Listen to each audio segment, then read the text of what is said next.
May nagtanong, paano daw malaman ang account ng kanyang jowa kasi nga daw nagpalit ito ng profile name sa Facebook.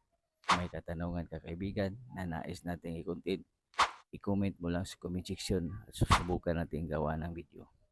At kung bago ka pa lang sa ating video, i-click ang follow button sa tabi ng pangalan ko para lagi kang updated sa mga bago nating video. Tara, let's go! I-open mo lang ang iyong phone kaibigan at itap itong Chrome. Tap mo yung Chrome. At dito sa search engine ng Chrome, search mo lang ang Fish-Chick ID ito. At itatap mo lang itong Fish-Chick ID. At dito, ilagay lang natin yung profile picture niya o kaya picture niya kaibigan kung meron ka. Okay? At subukan natin i-browse. Halimbawa, maglagay lang ako ng picture ko. At kung may picture ka ng yung jowa, ilagay mo lang. Then tap lang natin ang done. At kung nalagay mo na ang picture ng yung jowa, tap mo lang itong search internet by Fish. At dito, idugtong mo lang itong ganito kaibigan. Idugtong mo lang. Idugtong mo lang ito doon dito. Okay? I-match mo lang. Yan, okay na yan. At nagsisearch na yan kaibigan. At antayin lang natin mag 100%.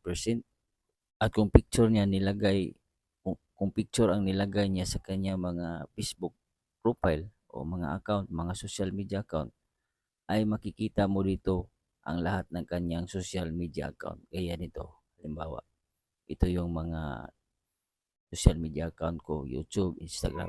So, ito ang unang paraan kaibigan para malaman natin yung ibang account niya. Pangalawang paraan para malaman natin kung may iba siyang profile sa Facebook ay i-search mo lang natin ito sa search bar ng Google browser.